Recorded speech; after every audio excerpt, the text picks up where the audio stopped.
আজ আমরা দেখতে চলেছি 2017 সালে রিলিজ হওয়া একটি অসাধারণ মুভি, যার নাম হলো দ্য লাস্ট রেসিপি, যেখানে এমন একজন মাস্টার শেফকে দেখানো হয়েছে যার মধ্যে ছিল অসাধারণ একটি প্রতিভা। কারণ সে যদি কোনো খাবার একবার টেস্ট করে তাহলে সে সেটার স্বাদ কখনোই ভোলে না। এমনকি সে যে কোনো ধরনের ডিশে কোনো রকম রেসিপি ছাড়াই একদম সেমভাবেই তৈরি করতে পারে। তবে এই শেফের জীবনে এমন কিছু ঘটনা রয়েছে যেটা জানলে আপনারা অবাক হয়ে যাবেন। রান্নার মুভি তো আপনারা কম বেশি সকলেই দেখেছেন, কিন্তু এই মুভির গল্পটি সম্পূর্ণ আলাদা। কারণ এই মুভিটিতে এত পরিমাণ টুইস্ট রয়েছে যেটা আপনারা কল্পনাও করতে পারবেন না। তাহলে চলুন ঘুরে আসা যাক অসাধারণ একটি মাস্টার শেফের গল্প থেকে। তো গল্পটি শুরু হয় জাপানের অনেক ছোট্ট একটি শহরে, যেখানে আমরা সাসাকি নামক একজন শেফকে দেখতে পাই। সাসাকি হলো জাপানের অনেক ট্যালেন্টেড একজন শেফ। ছোটবেলা থেকেই তার রান্নার প্রতি অনেক আগ্রহ ছিল, যার ফলে সে তখন থেকেই ধীরে ধীরে অনেক দক্ষ একজন শেফে পরিণত হয়েছে। সেই সাথে তার ভেতরে এমন কিছু সিক্রেট ট্যালেন্ট ছিল যেটা অন্যান্য শেফদের মধ্যে খুবই কম রয়েছে। সাসাকি আসলে যে কোনো খাবার একবার টেস্ট করলে সেটার স্বাদ কখনোই ভোলে না। এমনকি সে যে কোনো খাবার খেয়েই বলে দিতে পারে যে এই খাবারটি কোনো খাবারের কপি কিনা। এছাড়াও যে কোনো খাবার তার কাছে যতই অপরিচিত হোক, যদি সে একবার সেই খাবারটিকে টেস্ট করে তাহলে সেই খাবারের মধ্যে থাকা সমস্ত উপাদান সে বুঝে যায়। এমনকি সে সেই খাবারের রেসিপি না জেনেও অনায়াসে একদম হুবহু সেই খাবারটি তৈরি করে ফেলতে পারে। তবে সময়ের সাথে সাথে সাসাকি রান্নার প্রতি তার আগ্রহ হারিয়ে ফেলেছে, কারণ সে তার জীবনে নানা রকম সমস্যায় জর্জরিত এবং বর্তমানে তার অনেক টাকার প্রয়োজন, যার ফলে সে প্রায় সব সময় ডিপ্রেস থাকে। কয়েক বছর আগে সাসাকির অনেক বড় একটি রেস্টুরেন্ট ছিল, যেটা ছিল তাদের শহরের অনেক বিখ্যাত একটি রেস্টুরেন্ট। কিন্তু কোনো এক কারণে হঠাৎ করেই তার রেস্টুরেন্টটি বন্ধ হয়ে যায়, আর এসব কারণে সাসাকি অনেক চুপচাপ হয়ে যায়। এমনকি সে একা একাই থাকতে পছন্দ করে। যদিও সাসাকি রান্নার প্রতি তার আগ্রহ হারিয়ে ফেলেছে, কিন্তু বর্তমানে সে শুধু সেই সমস্ত ধনী লোকদের জন্য রান্না করে যারা কিনা মৃত্যুর আগে একবার শুধু খাবারের সেরা স্বাদটি নিতে চায়। আর এটা ছিল তার নিজস্ব একটি এজেন্সি, যেটার নাম হলো লাস্ট রেসিপি। অন্যদিকে আমরা ক্যান নামক একজন ব্যক্তিকে দেখতে পাই। সে ছিল সাসাকির বেস্ট ফ্রেন্ড, আর সে এখানে কিম নামক একজন ব্যক্তির বাড়িতে এসেছে, কারণ আজকে তাদের বাড়িতে একটি ফিনোরেলের আয়োজন চলছে।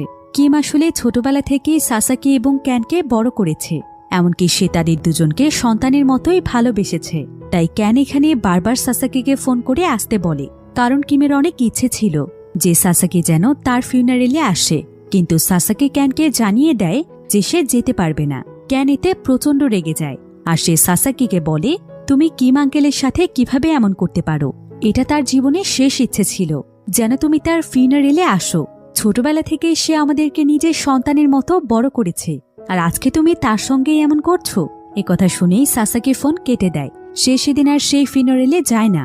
এরপর আমরা একজন অসুস্থ ব্যক্তিকে দেখতে পাই, আর এই ব্যক্তি অনেক জটিল রোগে আক্রান্ত হওয়ায় কিছুদিনের মধ্যেই সে মারা যাবে।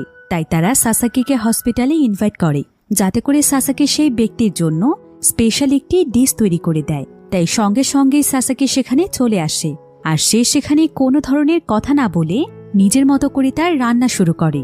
সাসাকি তার সঙ্গে করে একটি টেবিল এবং অনেক বড় একটি বক্স নিয়ে আসে, কারণ টেবিলটির উপরে সে রান্না করে আর বক্সটির মধ্যে তার রান্না করার সমস্ত প্রয়োজনীয় জিনিসগুলো থাকে। তো সেখানে থাকা সেই বৃদ্ধ মহিলা সাসাকিকে বলে যে রেসিপিটি যেন পুরনো পদ্ধতিতে হয়, ঠিক যেমনটা আগের যুগের মায়েরা রান্না করত। সাসাকি তখন মাথা নাড়িয়ে সম্মতি জানায়। এরপর সে অনেক মনোযোগ দিয়ে তার রান্না শুরু করে, আর সেখানে বসেই সেই মহিলা এবং বৃদ্ধ লোকটি সাসাকির রান্না দেখছিল। তারা দেখেই বুঝতে পারছিল যে সাসাকি তার রান্নায় কতটা প্রফেশনাল। এমনকি সে এখানে মাছ, মাংস, শাকসবজি এতটা সুন্দরভাবে চপিং করছিল যে প্রত্যেকটি জিনিসের সাইজ একদম পারফেক্ট হচ্ছিল। সাসাকি এখানে পুরনো একটি সিম্পল ডিশ এবং স্পেশালভাবে ডিমের একটি অমলেট তৈরি করে, আর কিছুক্ষণের মধ্যেই তার রান্না শেষ হয়।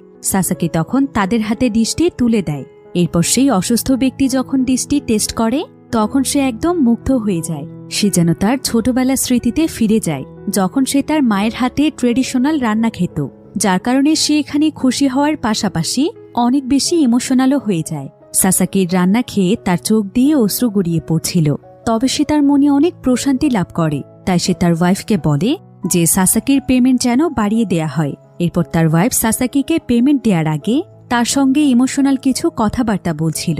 সে এখানে বলে, আপনাকে অনেক ধন্যবাদ, আমার হাজবেন্ড তার জীবনের শেষ পর্যায়ে রয়েছে, আর আপনি আপনার রান্নার মাধ্যমে তাকে একটি সুন্দর মুহূর্ত উপহার দিয়েছেন।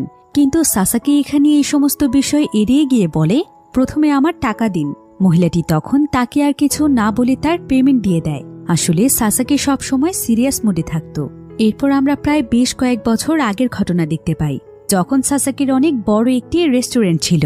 আর সেই সময় তার রেস্টুরেন্টটি জাপানের অনেক বিখ্যাত একটি রেস্টুরেন্ট হিসেবে পরিচিতি পায়, কারণ সাসাকির রান্না ছিল অনেক সুস্বাদু, যেটা অন্য সব রেস্টুরেন্টে পাওয়া যায় না।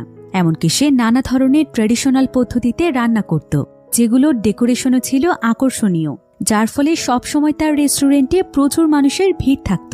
তাই সেই রেস্টুরেন্টের জন্য সাসাকি অনেকগুলো কর্মচারী রেখেছিল। কিন্তু সাসাকি সবসময় চাইতো তার রেস্টুরেন্টের ডিশ যেন ইউনিক এবং টেস্টি হয়। তাই যখন তার কর্মচারীরা কাস্টমারদের জন্য কোনো ডিশ তৈরি করত, সাসাকি তখন নিজে সেটা টেস্ট করে দেখত। আর যদি সেই ডিশে বিন্দুমাত্র ত্রুটি থাকত, তখন সাসাকি সেই ডিশটিকে ফেলে দিত, যেটা তার কর্মচারীরা একদমই পছন্দ করত না। তাছাড়া সাসাকি সব সময় চুপচাপ থাকত। সে তার কর্মচারীদের সাথে ভালোমতো কথাই বলতো না, এমনকি সে তাদেরকে ডিরেকশনও দিত না যে তাদের আসলে কিভাবে কাজ করা উচিত, বরং খাবার খারাপ হলে সেটা সে ফেলে দিত। তাই সাসাকির এই সমস্ত আচরণের জন্য ধীরে ধীরে তার সমস্ত কর্মচারীরা তাকে ছেড়ে চলে যায়। আর এত বড় রেস্টুরেন্ট সে মেনটেন করতে না পারায় ধীরে ধীরে তার রেস্টুরেন্ট বন্ধ হয়ে যায়, যার ফলে সাসাকি বিশাল বড় এক আর্থিক সমস্যায় পড়ে, যেটার রেশ সে এখন পর্যন্ত কাটিয়ে উঠতে পারেনি। এরপর হঠাৎ করে একদিন রাতের বেলা চায়না থেকে সাসাকির কাছে একটি ফোন কল আসে, আর তাকে এখানে একটি লাস্ট রেসিপি তৈরি করার জন্য প্রায় $3 মিলিয়ন অফার করা হয়, কারণ এটার জন্য তাকে দেশের বাইরে যেতে হবে। আর যেহেতু এখন সাসাকির অর্থের অনেক প্রয়োজন ছিল, তাই সাসাকি তাদেরকে আর মানা করে না, বরং সে পরের দিন সকালবেলায় জাপান থেকে সোজা চায়না চলে যায়। এরপর সে ঠিক সেই জায়গাতে পৌঁছে যায় যেখান থেকে তাকে ফোন করা হয়েছে। আর তাকে ফোন করেছিল ইয়ংসিং নামক একজন বৃদ্ধ লোক। সাসাকি তখন তার সঙ্গে দেখা করতে আসে, আর এখানে এসে সে জানতে পারে যে ইয়ংসিং হল চায়নার অনেক বড় একজন আর্টিস্ট। তার আর্টের জন্য সে পুরো চায়নাতে বিখ্যাত ছিল। এমনকি দ্বিতীয় বিশ্বযুদ্ধের সময় সে জেনারেল এবং বড় বড় পদের কর্মকর্তাদের জন্য রান্না করত, কারণ সাসাকির মতো তারও রান্নার উপর অনেক দক্ষতা ছিল। সে আর ফিরে যাবে না, কারণ শূন্য নগরী কাউকে মুক্তি দেয় না। তনয় একটু ভয় পেলেও সায়ন বলল, এটা নিছক একটা কিংবদন্তি হতে পারে। আমরা এগোই। তারা নগরীর ভেতরে প্রবেশ করল। নগরীটি আশ্চর্যজনকভাবে অক্ষত ছিল। শত শত বছরের পুরনো হয়েও বাড়িগুলো একেবারে নতুনের মতো ছিল। মনে হচ্ছিল মানুষগুলো যেন এখনও এখানে বাস করছে।